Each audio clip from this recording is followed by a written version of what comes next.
I am Brad Keelor. He is Conrad Cho. Next on Director's Cut, find out what he loves about butter chicken and listen to his impassioned defense of the Garden State. That morning sky gave me a look, so I left while you were sleeping. That's all it took. And I chalked the lines out. Hello again, everybody, and welcome to Director's Cut. My name is Brad Keelor. I am the director of the Geo-Institute, and that is why we call this show Director's Cut.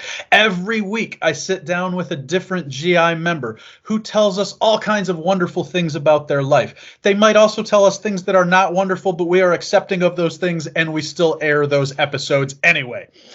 With us this week, from Greater Philadelphia, Pennsylvania, from Langan Engineering, is Conrad Cho. Conrad, welcome. Thanks for being with us. Thank you so much, Director Brad.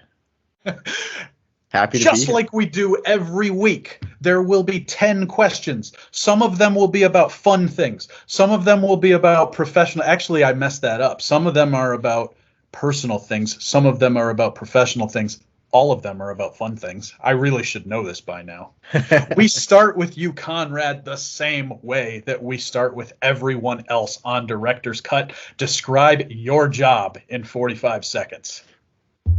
Yes, so I'm a geotechnical project manager in the Philadelphia office for Langan. So as a geotechnical engineer, I work on land development projects where we study the soil, the rock, the groundwater conditions to evaluate how those conditions may affect the building or the overall development. As a project manager, I wear a lot of different hats. Sometimes, I'm a task manager. Well, I'll be assigning work to staff engineers. I have to be a motivator. Sometimes I'm a customer service agent when I'm talking to clients. I'm also a sales and marketing person because we got to win those jobs, right? I have to work on the schedule. Sometimes I'm a bookkeeper because I have to make sure that we're staying on budget.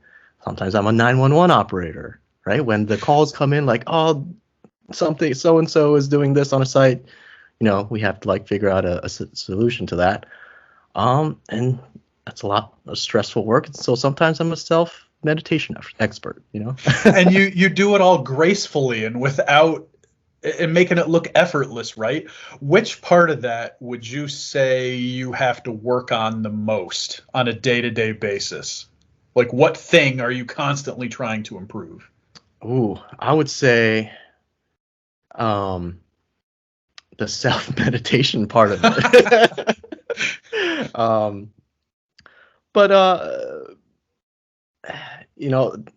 Managing tasks, that's the job, right? We have to get the tasks done. We have to get the reports done. We have to get that to the reports. It's not just the one thing, but it's everything together, right? Getting it on time, getting it done at the quality that you want it, making sure that the people that are working on these things are doing it well, but also learning at the same time. And so there's just, trying to balance all of that stuff into what ultimately becomes a report to the client, or ultimately becomes us being on site for construction inspections. That's the hardest part of it, I think. I like that. That is one of the most complete answers we have had to that question on Director's Cut. So we dive right into the fun stuff now. Nice. What is the craziest thing in your life that has happened to you at a gas station? So I have to wonder why you're asking me this question about a gas station. Is it because of the gas shortage? No, just Okay. Crazy things happen at gas stations. I did not know this, but I do have one crazy story. Actually, this was coming back home from a Geo-Institute meeting, one of our regional, the Delaware Valley Geo-Institute dinner meetings. And so it was dark. I'm driving home. I'm pretty close to home at this point.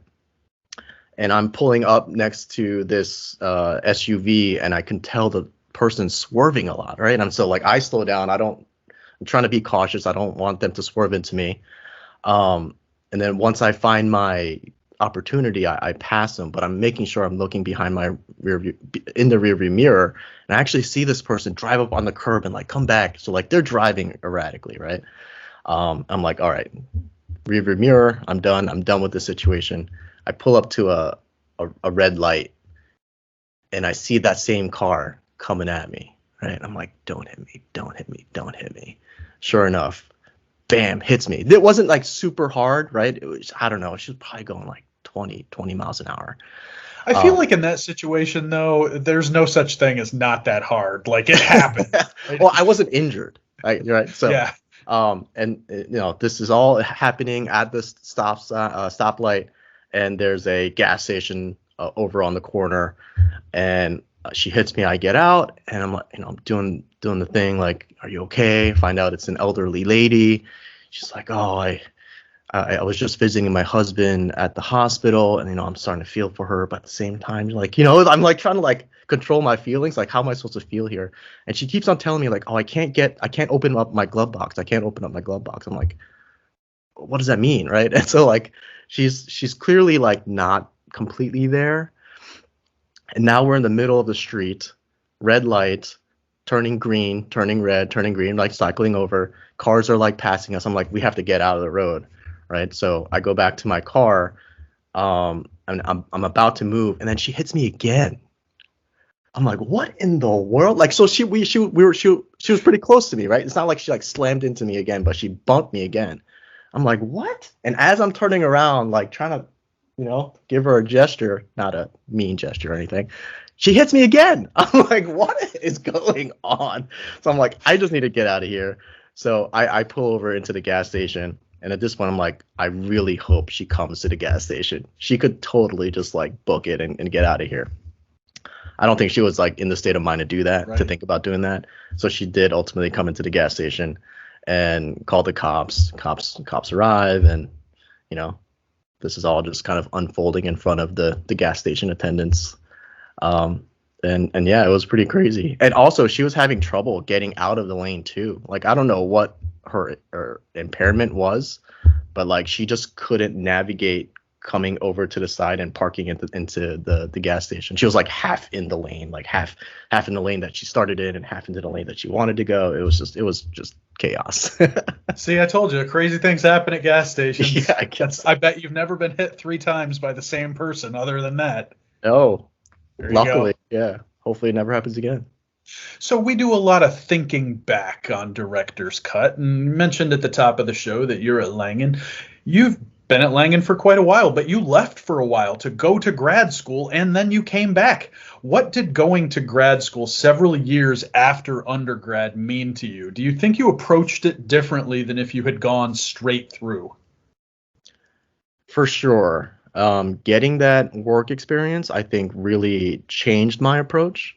I mean, when you're learning about geotechnical engineering in undergrad, you know, you have to put into context. Most of us are civil engineering. We get our degrees in civil engineering, right? And so like they have to teach you about everything: structural engineering, environmental, water resources, and geotechnical.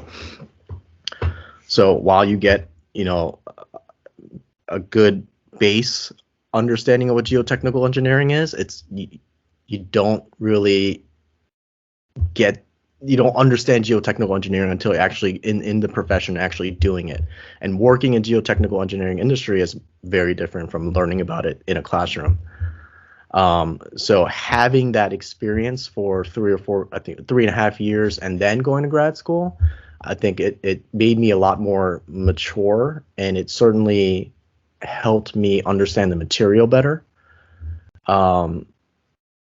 Had I gone straight, I probably would have been very lost in my master's program, I think, because they're just, you know, like the theory doesn't always relate into the practical, but having had that little bit of theory and then the practical experience was, I think, very helpful, very beneficial.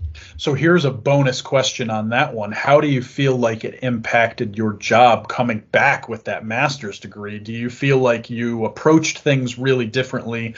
I mean, maybe not specifically on project work, but do you feel like you approached your job differently after you went to grad school? Absolutely, 1,000%. Um, Geotechnical engineering, there's a lot of rules of thumb when you're first starting out. You learn all these rules of thumb, like what can the contractor do and what can't they do. When you finally get a master's, all of that starts to really jive, and you have this understanding of why these rules of thumbs exist. And so, unfortunately, as a young engineer in the field and on a construction site, it can be very tough. It can be very stressful. You don't know a lot of theory, right? You're kind of going by what your boss is telling you, like, no, they have to do this, but you don't really know why, right? You just know that they have to do it. With the master's, having that initial work experience and getting that master's, understanding the theory and being able to apply it was extremely life-changing, actually. Pretty much changed my career because I was able to come back and I'm able to talk to contractors and tell them why it needs to be like this, or if you don't do this, this and this and this could happen. And then in the office, being able to do more design work, that was it's what got me to where I am today. That is great, and you handle the bonus questions very adroitly. I will big ups on that one. So next question, another fun one. You are Conrad Cho, Korean American. What is your favorite non-Korean Asian food? Wait, there's non-Korean Asian food out there? A lot of it's pretty tasty. I'm kidding, of course. Yeah, I really right now, I love all types of food. And I kind of go into like stints of liking different food.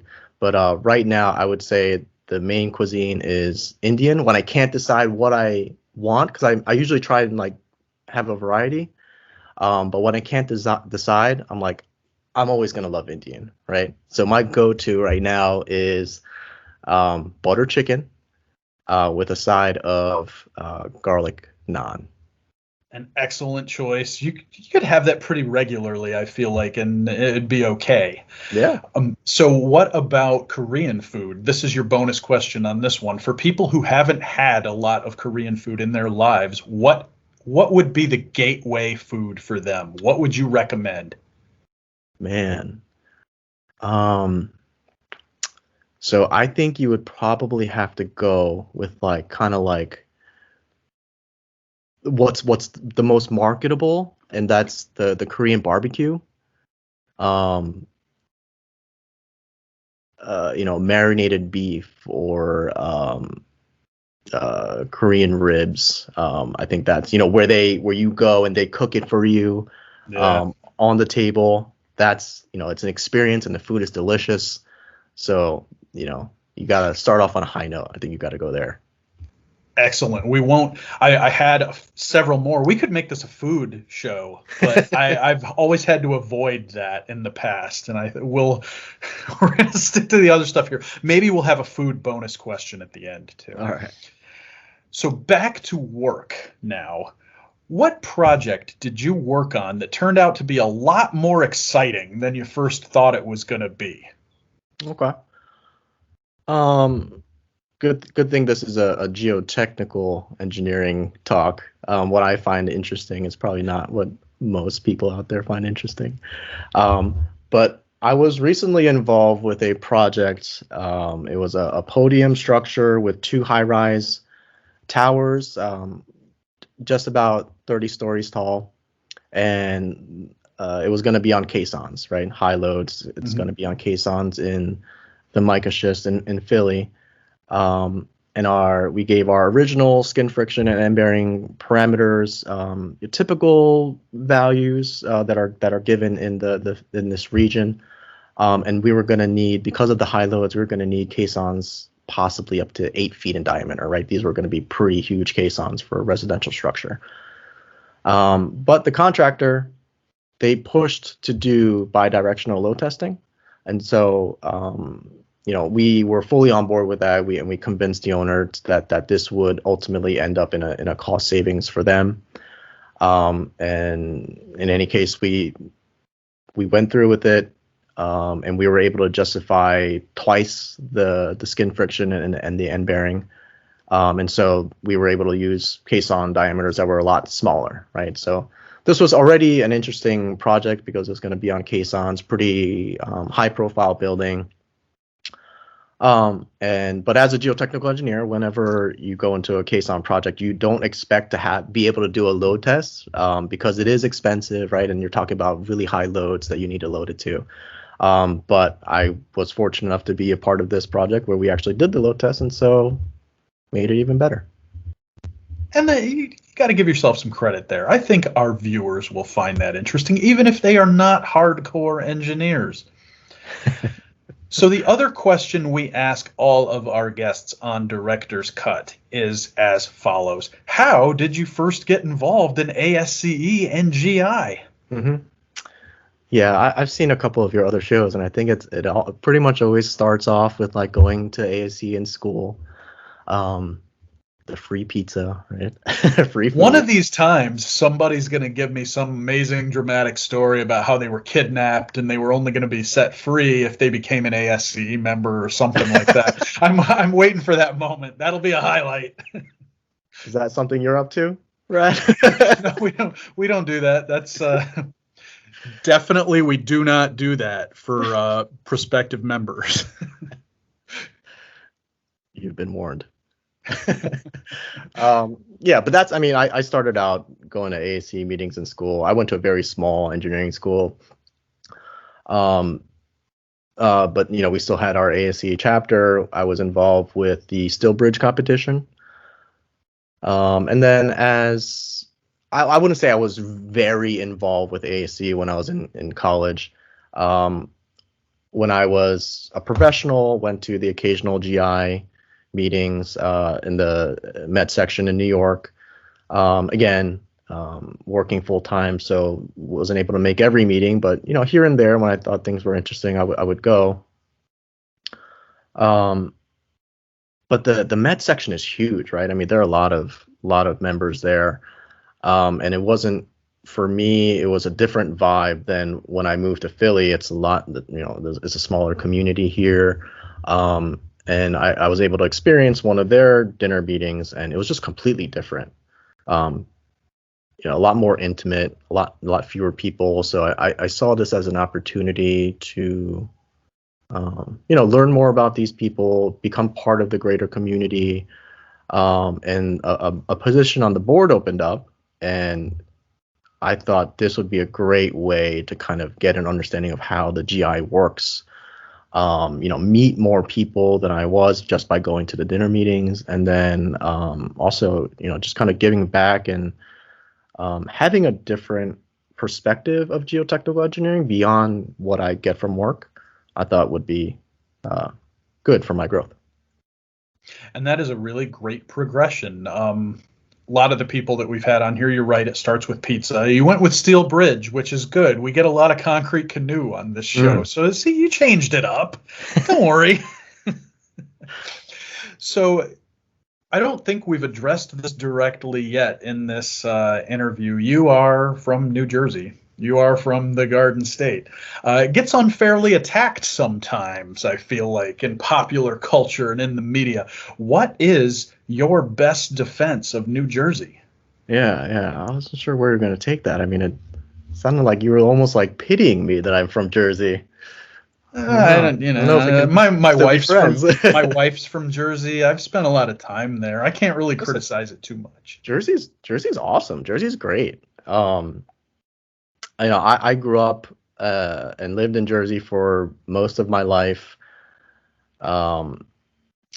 Jersey's very diverse in the population, in the landscape, right? I think there's a lot to do there.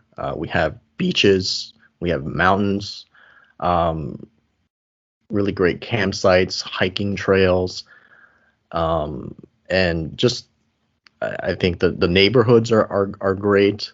The schools are great. Jersey's just great, you know. But no, all kidding aside, I think there's everything that you need here, right? Growing up as an Asian person, also because of the diversity, I never felt like I didn't belong, right? I never felt any insane amount of animosity because of how I looked. I felt like I got a great education, and plus we're sandwiched between two really big metropolitan areas, right? New York City, Philly, and so if you're want a little faster paced experience or vibe, you go there, right? It's just a short drive away. If you want to go skiing, somewhere different, maybe higher altitude, you go to the Poconos or you go to upstate New York, right? Short drive there. And so it's just really well positioned. The communities are well organized. Your kids will get a great education. You have a lot of things to do, a lot of great eateries, and so there's a reason why Jersey is the most densely populated state in the country. People want to be here. People That's like being here. That's a good way to finish up. I like that. People are going to Zillow and Redfin right now to look for their houses in New Jersey. Can you finish the following sentence? What Trenton makes, the world takes. Very good. Yes. Conrad is a true New Jerseyan. I've been on that bridge. That is fantastic. Best director's cut moment in a while. Yes. So we have 3 questions left. We'll go with some fun and some serious here. The first one is, you have a LEED AP credential. Can you explain that and why you think it's not necessarily just for environmental engineers? Yes. So LEED stands for Leadership in Energy and Environmental Design. It's essentially a rating system for buildings to evaluate how sustainable, how green a building is.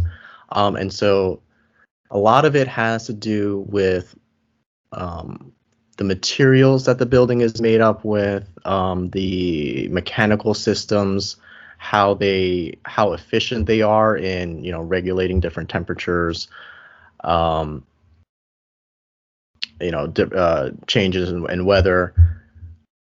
So depending on those types of things, you'll earn points, and you can get a rating anywhere from platinum, gold, silver, down to certified. So a lot of those points are really geared towards the buildings and the internal systems, and so a lot of it goes through the architect and MEP, potentially maybe the landscape architect if there's a green roof. So there's not a whole lot of it that's focused on like the geotechnical angle of it, but I think we're gonna get there eventually. I think right now the industry I know of, at Virginia Tech, there was a PhD candidate who was studying the sustainability of the carbon emissions associated with geotechnical engineering and the construction industry. There are companies out there researching new alternatives for concrete, right? Green concrete. And then there's research for ground improvement using bioremediation, right? Using microorganisms to improve the soil parameters, the engineering properties of soil. And so I think there are a lot of people out there thinking about sustainability and green design from a geotechnical perspective, and I think it's only a matter of time that sort of thinking gets adopted into LEED. That's admittedly, I'm not that involved in a lot of LEED projects right now, but I think soon in the future we will, and I think we have to be. We're literally in the business of reshaping the earth, right? So we should be invested in keeping the earth around for as long as possible, if not for business, but to live, right? Yeah, just because we're all here, Yeah.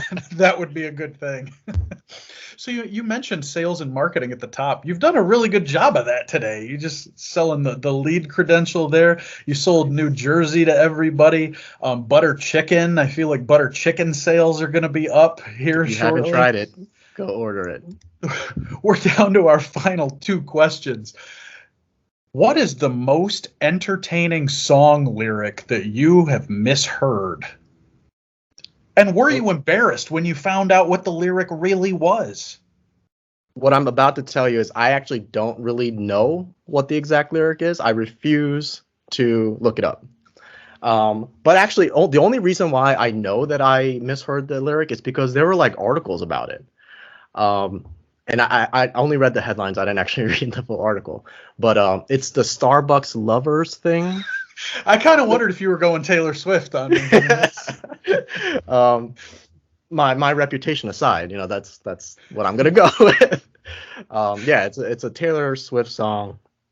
Can't remember exactly how it goes, but a part of it sounds like she's saying Starbucks lovers. I don't know exactly what she's saying. Maybe it's star-crossed lovers is what I think would so. guess. Oh, see, I didn't even really want to know. Well, I'm not sure. I'm not 100% sure. My daughter was about 6 when that song came out, and another one. There's a point in the song where she says "nasty scar," and my daughter thought it was "nasty scarf," which we really enjoyed as well. Yeah, I guess that's really the only one that I know I misinterpreted. Just because I saw headlines. I think even like Taylor Swift's mom thought it was Starbucks lovers or something like that. I think that's a good choice. That's a solid choice. I feel good about that one. And know that you are not alone. I think that's important there. Yeah.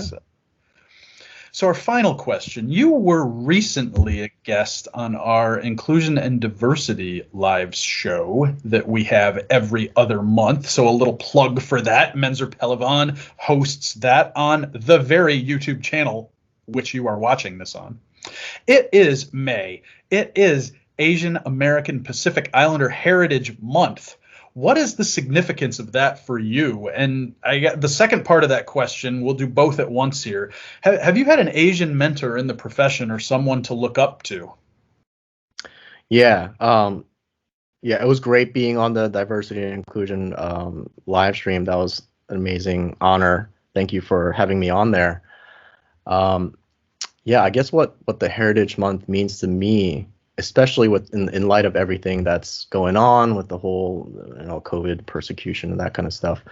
First of all, it signals to me that people are trying, right, to give a whole race of people a Heritage Month, right? That means there's interest out there to help raise awareness of the issues that the Asian community is going through. I think that's very important right now. I would say, though, I never heard about this until this year. And I found out that it was a week. I forget, it was like the House of Representatives or something. They declared it Asian Week back in like the 60s or something like that. And I've only heard about it until recently. So I mean, that tells me that we really need to get Asians in particular need to be much more vocal about the things that we struggle with. I think what trips a lot of Asians up is that I think there's a layer of guilt, actually, that in general Asians do well, in their careers and their lives, but it's undeniable that there are definitely things that we could do better, right? And so I would urge other Asians that it's not a competition about what race gets the most flag or the negativity, right? Mm-hmm. All I want to do, I would love to see is people being able to have an open and honest discussion about their situations, what they're struggling with, and people, really getting a sincere understanding about how different people live, how they're brought up, what their cultures are like. That to me, if we can get there, then it's a huge start to the finish line. So having a Heritage Month like this, I think we really need to take advantage of it, right? I think we need to do a little bit better of marketing ourselves and getting over that anxiety of bringing this to the forefront, right? Yeah. As Asian people, this is what our focus should be, and not to take away from other ethnic groups, right? It's all equally important, and I think we just have to remind ourselves of that. So that was a two-part question. Yeah. Do you have something for the second half? Have you had an Asian mentor in the profession or someone you can look up to? I actually have not. I've had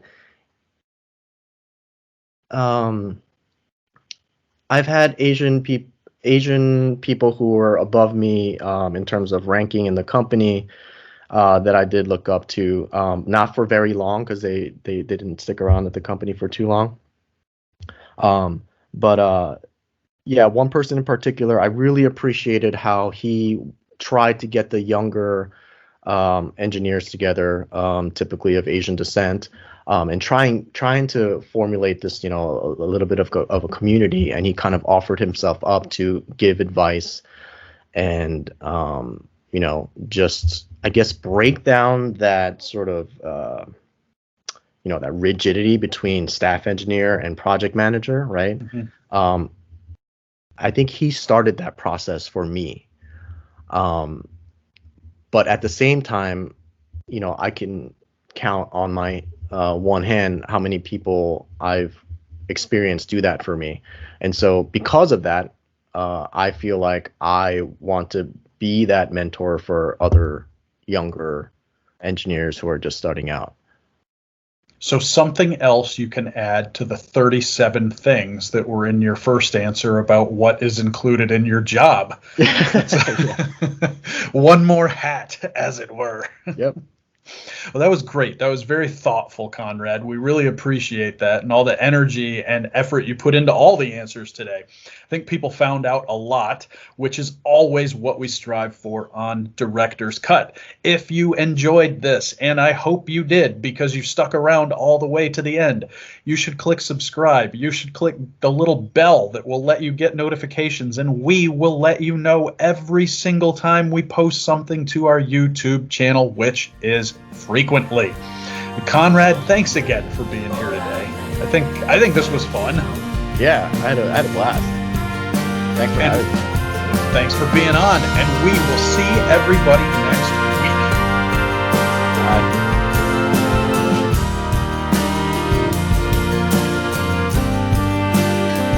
That wind is calling my name, and I